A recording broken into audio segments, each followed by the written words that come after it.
Okay, so I want to do an experiment just to see how dumb this movie is from the most objective of standpoints. It's a picture of my dad.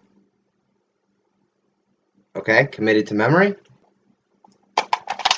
Firing with my hand. Ooh. Okay, and the face of my father. Yes, still memorized. This movie is dumb.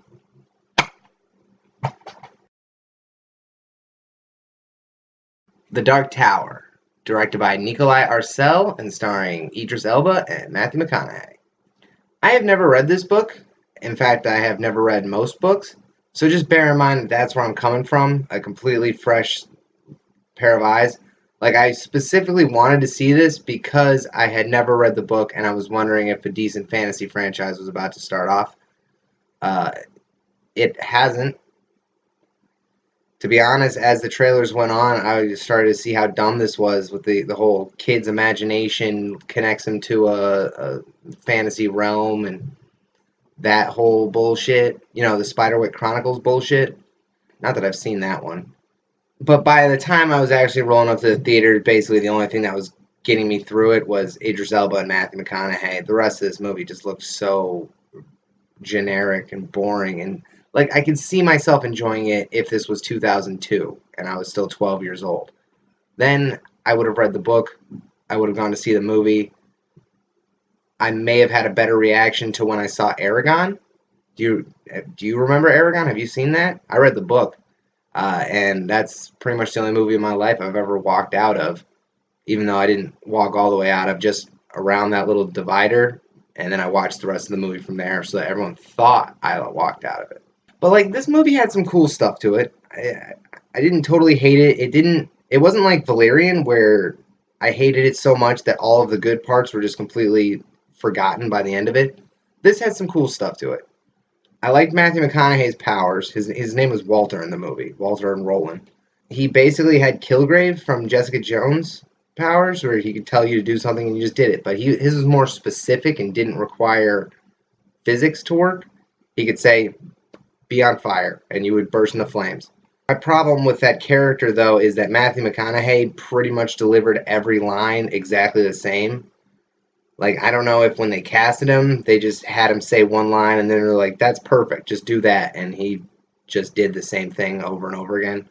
It's like, in the trailer, he says, everyone who walks with you dies by my hands. That exact same thing for every sentence he says. As for the gunslinger, Roland, I think Idris Elba did a good job. This movie didn't, flesh anyone out. Like, the gunslinger was just, he basically revolved around that phrase about forgetting the face of your father, but they never explained why it was important that you remember the face of your father.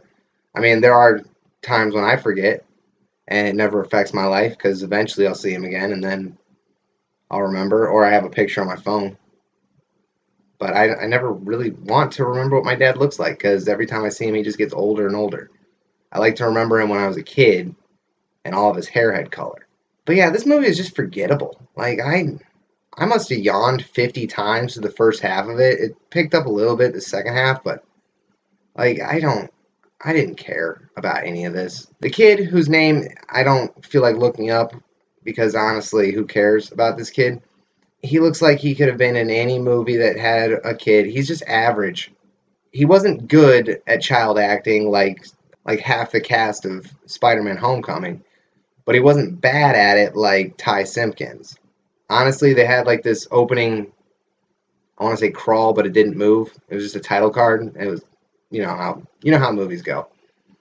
And I just was like, I should never have come here. I sat down and said, the imagination of a child can, whatever, break the Dark Tower. And I was just like,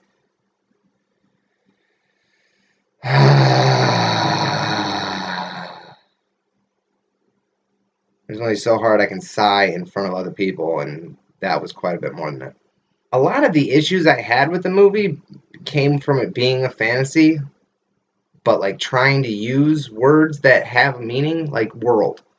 You say you come from a different world. I assume you mean parallel universe, but they think that these worlds are all in the same universe, which doesn't make sense. They had a map that was basically a pie with a stick sticking out of it. The stick represents the Dark Tower, and that's in the center of the universe, which, if you understand astrophysics, everywhere is the center of the universe. So that's dumb. But then it's saying that all the different parallel universes are inside of this one universe, which defeats the purpose of using the word universe in normal everyday science if you look at the thing that Douglas Adams called the whole sort of general mishmash as being the universe. So I just confused the hell out of myself just trying to explain it, and I don't want to. Like, explaining this movie is pointless. It didn't make me mad.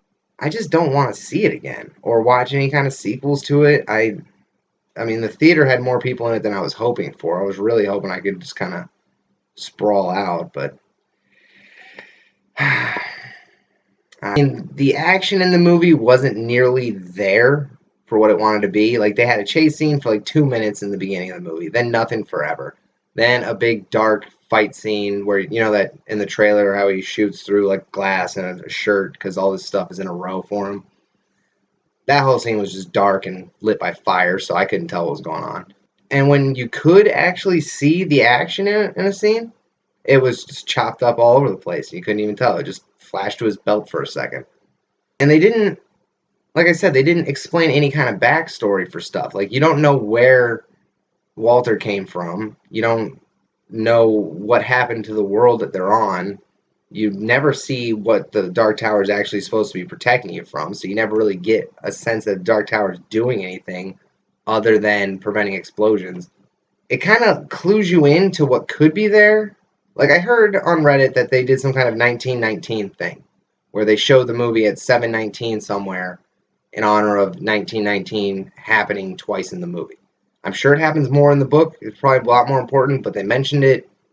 They said it out loud once, and they showed it written down a couple times.